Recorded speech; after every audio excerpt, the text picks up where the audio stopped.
Assalamualaikum warahmatullahi wabarakatuh. Alhamdulillah, alhamdulillahil akram, alladzi 'allama bil qalam, 'allamal insana ma lam ya'lam. Assalatu wassalamu ala nabiyyina Muhammadin khatamil anbiya wal mursalin khairil anam wa ala alihi wa sahbihi wa man tabi'ahum ila yaumil qiyamati 'ala dawam. Alladzina al-kiram rabbi shrah li sadri wa yassir li amri wahlul 'uqdatam min lisani yafqahu qawli. Jamaah salat Isya yang insyaallah sebentar lagi tarawih Masjid Syuhada yang dimuliakan Allah. Kita bersyukur hari ini sudah sampai pada pertengahan bulan Ramadan dan kita dimudahkan untuk melaluinya dengan amalan-amalan terbaik.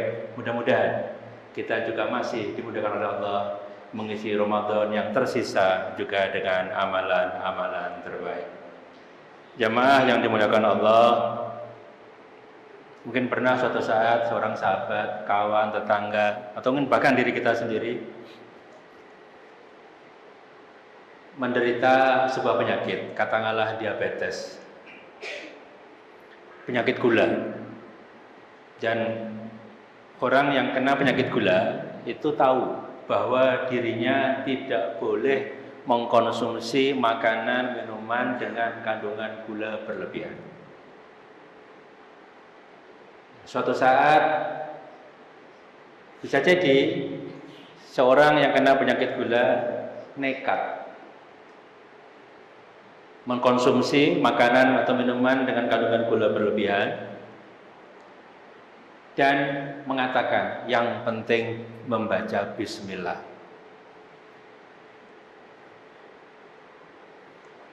Terlihat benar jamaah yang dimuliakan Allah. Yang bersangkutan mengabaikan fakta, mengabaikan hasil studi ilmiah dan menganggap itu bisa dipertentangkan dengan bismillah. Yang pertama adalah kesadaran yang saya sebut dengan sikap ilmiah atau perangai ilmiah. Dalam bahasa Inggrisnya scientific temper atau temperamen. Kemudian yang kedua bisa kita sebut secara sempit itu perangai religius atau keberagamaan. Contoh tadi mempertentangkan antara perangai ilmiah dengan perangai keberagamaan. Lupa bahwa agama kita juga sangat menjunjung perangai ilmiah. Perangai ilmiah bisa muncul dalam banyak tingkatan. Mulai dari yang masuk akal, sesuai dengan akal sehat kita, itu tanda-tanda sudah masuk ilmiah. Sampai level tinggi mengikuti metode ilmiah yang kita pelajari di sekolah. Nah, Islam, agama kita sangat menjunjung tinggi perangai ilmiah. Banyak contohnya, kita ambil misalnya. Boleh tidak seseorang pasrah, tawakal dengan dalih religius dan mengabaikan ikhtiar? Tidak diajarkan oleh agama. Seorang sahabat masuk masjid ketemu Rasulullah dan membiarkan ontanya tidak diikat. Ditanya oleh Rasulullah, mengapa kamu tidak ikat? Saya bertawakal kepada Allah. Apa jawab Rasulullah? Ikat dulu, baru bertawakal. Ikhtiar itu bagian dari perangai ilmiah. Kita bisa gunakan akal sehat. Onta kalau tidak diikat, maka akan sangat mungkin dia pergi meninggalkan tempat awalnya. Bisa jadi hilang, bisa jadi mengganggu orang lain, bisa jadi yang lain-lain. Ikhtiar adalah sebuah manifestasi perwujudan perangai ilmiah. Atau contoh lain masih ikhtiar.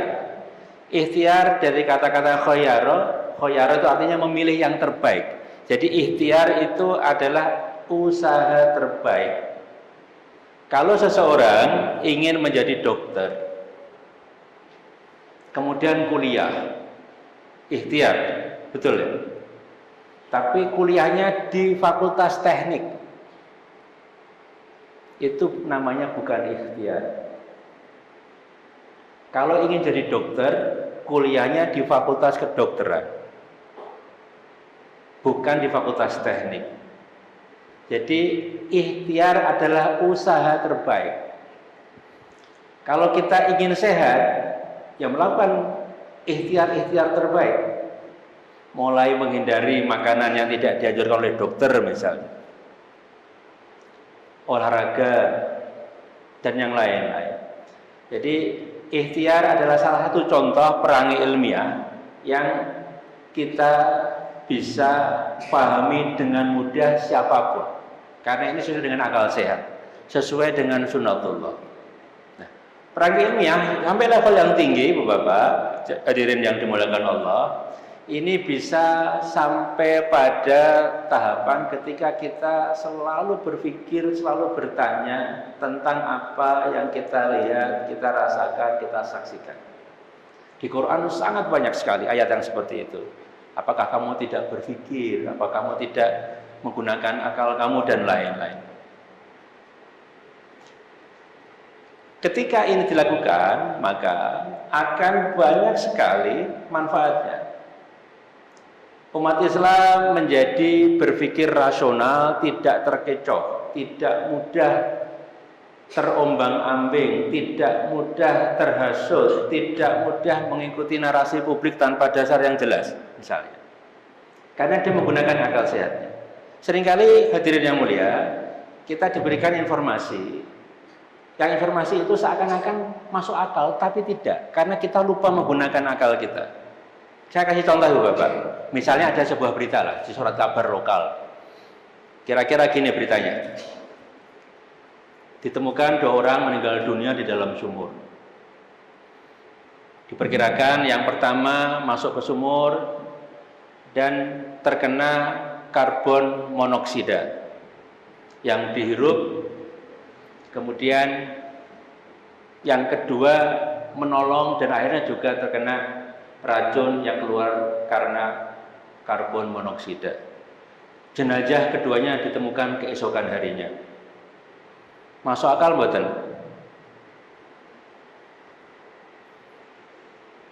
Tidak masuk akal. Yang cerita siapa?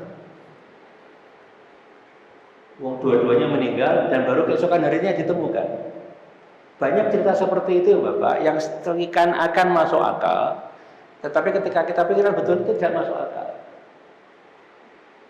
Muncul di media sosial, muncul di WA kita, muncul di Facebook kita.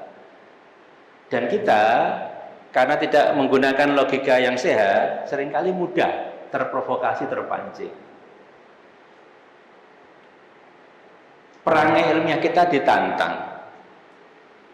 Nah, sehingga hadirin yang mulia, kita perlu melatih bagaimana perangai ilmiah itu pertama jangan dipertentangkan dengan perangai keberagaman atau religius. Islam itu sangat menghargai pendekatan ilmiah, sangat menghargai ilmu, sangat menghargai ilmuwan. Sehingga kita perlu melantangkan kembali mengapa hadirin yang mulia. Kalau kita berkaca pada sejarah, abad 8 sampai abad 15 itu dianggap sebagai zaman keemasan. Pada saat itu umat Islam di bawah khilafah Abbasiyah mengembangkan ilmu pengetahuan dengan sangat luar biasa. Abad 11 mulai turun. Karena pada saat itu ditandai salah satunya adalah pengembangan ilmu pengetahuan juga turun. Bisa dibuktikan salah satunya dengan jumlah buku tentang sains yang ditulis saat itu, yang terbit saat itu. Banyak yang menganggap bahwa perangi ilmiah itu menjadi salah satu pemicu mengapa dulu orang Islam itu sangat gandrung dengan ilmu dan mengembangkan ilmu dengan sangat baik. Nah sekarang kita bisa refleksikan masing-masing apakah betul kita itu masih punya perangi ilmiah yang cukup terjaga sehat. Bagi contoh, ketika ada awan berbentuk Allah, kita akan mengatakan Masya Allah, betul? Membelah labu atau tulisan Allah, Masya Allah. Lihat ikan ada sisiknya tulisan Allah, Masya Allah. Betul, tidak masalah, tidak ada yang salah. Tetapi ketika kita berhenti di situ saja, kita tidak akan kemana-mana. Kita tidak pernah bertanya, mengapa formasi awan seperti itu terjadi? Mengapa sisik ikan bisa bertulisan Allah? Ada enggak yang bisa menjelaskan? Ketika kita menjawab sesuatu dengan itu karena kehendak Allah, itu betul, tetapi tidak berhenti di situ, itu koma. Mengapa cabai berwarna merah? Itu betul karena kehendak Allah, tapi kita bisa jelaskan dengan pendekatan-pendekatan ilmiah. Nah, sehingga ketika kita mengasah perangi ilmiah kita, maka kita selalu mempertanyakan dan tidak berhenti kepada bersyukur, tidak berhenti pada memuji Allah, tapi melangkah lebih jauh. Karena dengan melangkah lebih jauh, itu juga bagian dari memuji Allah. Dua orang ilmuwan Amerika kebetulan, bukan Muslim, dia kagum dengan nyamuk.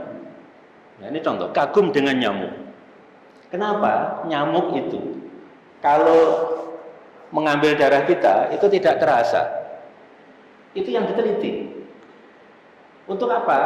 Untuk mengembangkan jarum mikro untuk kawan-kawan kita, sahabat kita yang fobia terhadap jarum. Ada orang yang lihat jarum langsung lari, langsung nangis. Ingin mengembangkan jarum yang mikro supaya kawan-kawan kita yang fobia jarum itu bisa tertolong. Ternyata setelah diteliti, ini karena perangkai ilmiahnya muncul, diteliti ternyata jarumnya nyamuk itu tidak seperti jarum yang kita gunakan untuk menjahit, tapi bergerigi. Dan gerigi itu ketika masuk itu seakan-akan seperti digergaji dengan getaran yang khusus, dan di ujung jarum itu ada zat yang namanya zat yang punya sifat anestesi seperti obat bius.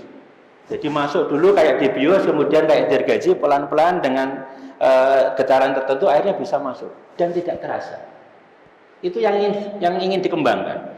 Bagaimana membuat jarum yang terinspirasi oleh jarumnya nyamuk misalnya. Ini kan contoh sederhana. Kita jarang berpikir seperti itu. Jangan-jangan banyak sekali di sekitar kita karena kita abai, kita ya berhenti, Masya Allah, tidak mencoba berpikir lebih jauh. Tetapi ketika lebih jauh lagi berpikirnya, ternyata itu bisa menolong orang lain, menolong saudara-saudara kita yang kesusahan. Lagi-lagi karena perangai ilmiah, sikap ilmiah itu dikedepankan. Nah, dengan sikap seperti itu, jamaah yang kepada Allah, kita satu akan justru semakin mengagumi ciptaan Allah. Dua, kita akan selalu berpikir mandiri, tidak mudah terombang-ambing oleh narasi publik yang kita tidak ketahui. Apalagi misalnya ini menjelang kontestasi 2024. Saya yakin banyak sekali nanti informasi yang beredar dimanapun, dan ketika kita tidak menggunakan akal sehat kita, bisa jadi kita dengan mudah terprovokasi, dengan mudah ikut sana dan menjelekkan yang sini, atau ikut sini menjelekkan yang sana. Lagi-lagi itu ada sikap yang menurut saya jauh dari perangai ilmiah.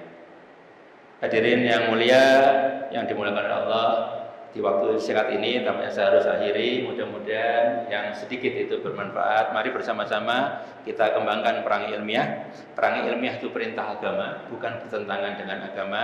Dengan demikian insya Allah umat Islam akan semakin gandrung, semakin cinta dengan ilmu, dan insya Allah akan selalu memuliakan para ilmuwan. Terima kasih. Assalamualaikum warahmatullahi wabarakatuh.